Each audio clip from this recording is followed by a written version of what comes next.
welcome to another episode of Total Football Talk. I'm Anthony. And I'm Eric. And we got Thanksgiving football tomorrow. So we are going to briefly cover just the 3 Thanksgiving games, and then I'm going to post this, and we'll do the rest of the games on Sunday. So, Eric, the morning game. The Bears are at the Detroit Lions. Now, I'm going to pick Chicago for a few obvious reasons. The Lions can't protect their quarterback. They don't have a running back. And Chicago seems to be gaining a little bit of confidence moving forward. I'm more concerned about Chicago next week when they play – oh, no, not next week. Sorry, week 14 when they play the Rams, although I still think they got an upper hand there. I think this is a perfect – look, this is nice for them because they don't have an opponent that they're overlooking towards with the New York Giants up ahead, not the Rams. So there's a kind of a nice little sweet spot there. And it's a chance to keep ringing up the wins in the division. To put Detroit down, totally out of the picture, I know you're a big proponent of burying your division opponents when you get a chance. But I actually think the Bears are going to utilize Tariq Cohen a little bit more. But I hope Jordan Howard has a bigger day, and I want to see more of a ball control style offense because the Bears got to start getting ready for colder weather and better offenses. Do you agree? Well, first of all, let me just say happy Thanksgiving to everybody out there. Yeah, we got to do that. Ball control. Yes, ball control, run Jordan Howard, get Tariq Cohen involved. Use all your offensive weapons. That's really all you got to do. However, here's the thing. This game's going to be a lot closer than we think. It's going to be like a 21-20, 24-20, 24-21 Bears victory. Yeah. Mitchell Trubisky is actually out for this game. He's got a shoulder injury, so they're going to start Chase Daniel, which I'm okay with. Chase Daniel actually knows Nagy's playbook better than Trubisky does because he's been with Nagy for the last 3 years. Yeah. This will be Chase Daniel, his third career start, and this guy has made $28 million as a backup by himself. Talk about the life. Never having to play, take a kneel down every now and then, and make $28 million. Yeah, sign me up, please. Right. So here's the thing. I don't think you're going to see that much of a different Bears offense except for the run-pass option and Daniel running the ball. You're not going to see him running the ball. It's going to be more of a traditional offense, which is okay for one game because what do the Lions have on tape? They have Trubisky on tape from 2 weeks ago, running the ball, running the run-pass option, throwing the ball type of stuff. Okay? They don't have Chase Daniel on tape. But if you want to Chase Daniel on tape, you have to go all the way back to like 2016. So, that's going to throw a wrench to the Lions' plans. The Bears are able to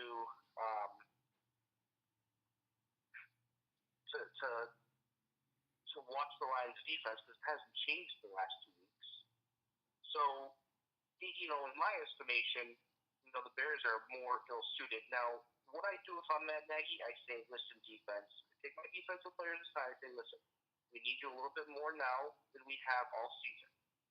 We're relying on you. We need you to step up and make some plays. Now, I know on a short week, you're not going to have too many. You're not even going to have that much of a practice. You're going to have more of walkthroughs. But because you only have 3 days of recovery, Monday, Tuesday, and Wednesday. Because you played Sunday night, you're playing early Thursday. The schedule makers were not. When they flexed the game, they really didn't take into account that. So, it's going to be tough for the Bears to go into this game and really rack up the points. They'll get points, but they won't blow the Lions out. Now, the Lions are going to be without Kerryon Johnson, which is fine, which is actually a blessing. I do not think that LeGarrette Blount, Theo Riddick, and Zach Zenner are going to run over the Bears. No. They might get their 50 to 75 yards, and that's fine. But the Bears have the number 1 rushing defense in the league right now as far as yards go. So I'm not too worried about that. What do they do with Stafford in division games? They throw the frickin' ball, and that's what Stafford's going to do. He doesn't have Marvin Jones Jr. Golden Tate is long gone, been traded, and so they have Kenny Galladay. Well, you can roll probably 7 guys over on Galladay's side, still stack Stafford, and not have to worry about Kenny Galladay at all. So but I do think they'll be able to move on the Bears defense. I think you're going to see a lack of days for the Bears defense early on in the game, but pick it up a lot in the second half. Well, I like you'll see a close game, and it may be about a 3 or 4 point game.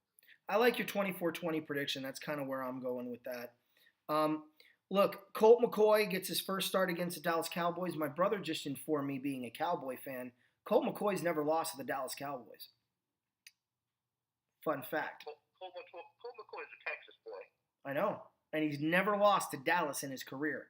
So, well, there are first times for everything. There are. And I just think that the Redskins have too much missing on the offensive line that will be back the following week. I said this in the last show, that I think the Redskins will lose their third game in a row and then win out the rest of the season.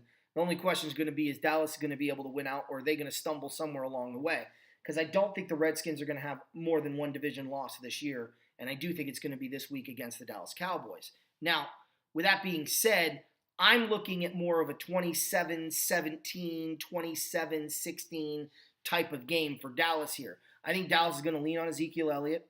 I think Amari Cooper is going to get open. I think Dak Prescott's going to find a way to convert third down. I think the Redskins are going to have their share of turnovers and pressures, but this game in Washington was awfully close. It was a difference of a doink off of an upright and a penalty that made the doink off the upright happen. If they're 5 yards closer, that ball goes through and Dallas wins. So you know that these are two evenly matched teams, and that's with the Redskins at full strength. They're not at full strength right now, and I think Colt McCoy is going to get sacked. I think he's going to be hurried. I think he's going to be forced to make some bad decisions.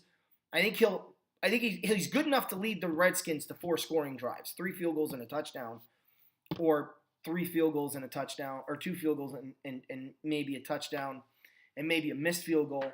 But I think, or maybe, somebody fumbles inside the 5 or whatever. But the Redskins are good enough to move the ball that much. But I do think that the gap is still going to be there. So I'm looking at a 27-16 Cowboys final. Look, I hope like crazy the Redskins win. But this is a Jay Gruden Road Division game on Thanksgiving Day. Prime time might as well be against Dallas. It's going to be a tough game with Dallas starting to figure things out and put things together. Washington, that was a tough loss last week that they could have won. And we went in and I went in ad nauseum on what they did wrong there. So I think Dallas pulls the upset, and both teams walk out of Texas Stadium 6-5, or Jerry's World. Yeah, I'm going with a 24-17 Cowboys victory. I just think that the Cowboys are going to have too much and run down the Redskins' throats. The Redskins are hurting. I mean, there's no other team in football that has suffered as many injuries as the Redskins have right now. As much as, Colt McCoy has history on his side and being from Texas and playing at the University of Texas, it's not going to help him here. I think you're going to hear a raucous crowd, unless Washington only wins this game if Leon Lex shows up, which I believe he's nowhere near allowed the stadium. So we don't have to worry about that. Look, all joking aside, if the Redskins run the ball well and Peterson has a big day. Yeah, I was going to say, Peterson can break a couple, but the Cowboys have a really good run defense. I think, to me, it's underrated. Leighton Vander Esch has really taken a liking to being the captain on that Dallas defense with Sean Lee out, and I think he's going to take it and run with it. They have a very underrated front four. Dallas, can pressure the quarterback as well and create turnovers. And I think that they're going to ask Dak to do very little except just hand the ball off to Zeke and make a couple of throws on second and third down when he has to. I think you're going to see a really good, solid Dallas team playing this game. I heard this stat if you're a betting person. The Cowboys against the spread are 3-4 on Thanksgiving and 0-7 in the last 7 years. Interesting. So now history is really not on their side, but Dallas has an opportunity to go in and kind of take the division by themselves. Well, they still have to have Washington lose because they would have split the Yeah, season series. This will be a good stepping stone for them too. Well, right. I mean, it brings them basically even with 4 games to go. So when we both had them put that going to Atlanta. yeah, I know, right? Well, they beat Atlanta. That changed everything. Speaking of Atlanta, they got to go down to Bayou City in New Orleans and play the Saints. This is a big game for Atlanta. But the only big thing we're going to see are points on the board for New Orleans. I think this game is going to be like a 44-21, 44-28 type of game. So I'm taking my scores. That's what I'm picking. I'm sorry I'm taking your scores, but I mean Atlanta's good enough to score on that defense to be sure. But the Saints, the Falcons' defense is Swiss cheese at this point, and you got a competent quarterback with 2 competent running backs, a great receiving core and competent receiving core, a great and competent offensive line. You ain't playing Dallas this week. You ain't playing Washington or Cleveland.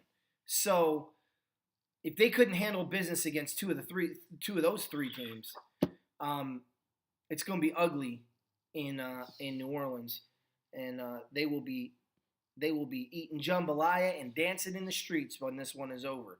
A nice little.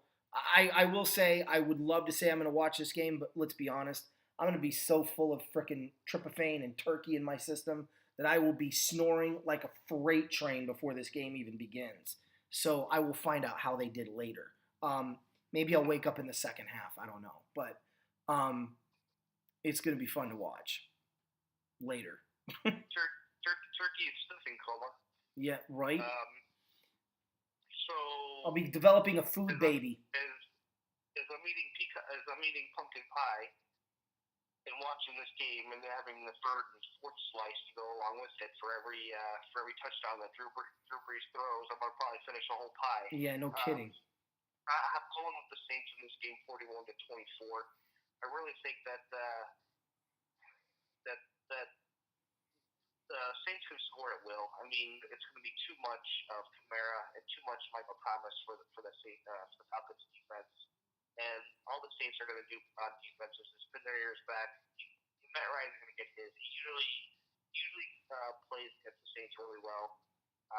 But what's going to be hard for the Falcons to do is either pass on the corners or run in the corners, and I'm not sure which one.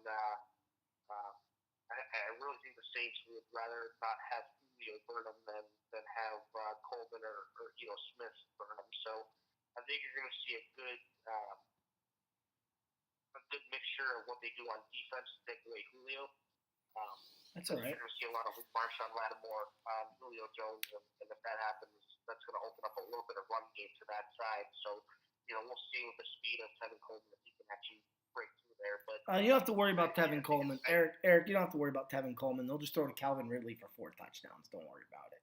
Yeah, I bet they will. In case you're wondering, Eric and I are going against each other in fantasy. And guess who has Coleman and guess who has Ridley? So we'll see how this shakes out. I think these games are. Guess who's going to be knocked out of the playoffs? Yeah, if I lose, that's right. Despite having scored 19,000 points this year, I'm going to be eliminated. Maybe. I might be alive for one more week. But, yeah, Eric decides to change the schedule and give me the 3 top teams right off the bat. Boom, boom, boom to end the year. Nice. Real good. Hey, would you like to play the guy that has all the Chief players? You have all the Ram players. It'll be a fun matchup. Sure, go ahead and tweak the schedule. So instead of having 2 easy guys and 1 difficult one, Eric shovels 3 crap guys down my throat.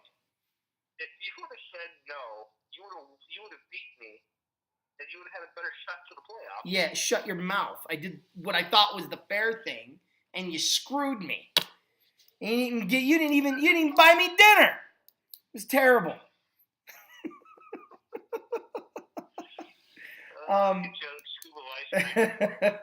Look, guys, I hope you guys have a wonderful Thanksgiving. Enjoy. I want everyone to remember 2 things. That there is always something to be thankful for. No matter how small, no matter how big, no matter something in between. Find what makes you thankful and embrace it tomorrow.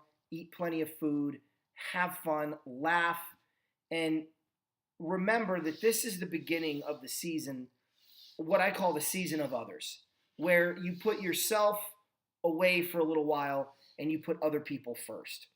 Some of us do that every day, but this is the season where really everyone should be doing it. So I love Thanksgiving because it leads right into another great selfless holiday. So I hope everyone has a wonderful time with their family. Enjoy it. Y'all saw my dad. He's in town from Nebraska. He is my hero. A lot of people, they want to grow up, and when I remember writing a paper in high school, and they said, you pick your hero, and I had friends that picked, guys like Joe Montana or Emmett Smith or Deion Sanders or Michael Jordan. I wrote about my dad, and that's always been the case, and that will always be the case. So I'm thankful that he's out here and that I get to see him. But just enjoy the season and have a happy and wonderful Thanksgiving to all. Eric,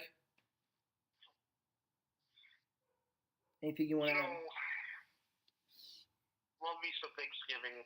Thanksgiving is always a good time. I'm a big Christmas guy, but Thanksgiving is always a good reminder of what you're thankful for. And hey, I don't know what else to say. I mean, that's really what it's all about. Like it starts to me. It starts the holiday season, and just a reason for pretty much the whole holiday season. I mean, yeah. It starts out, New Year's ended, and good times in between. Just love all the food and spending time with family and whatnot, no matter where you're at. So, horns up. Bear down. Go Rams. Go Bears. And golf for MVP. And happy Thanksgiving to everyone out there. Happy Thanksgiving.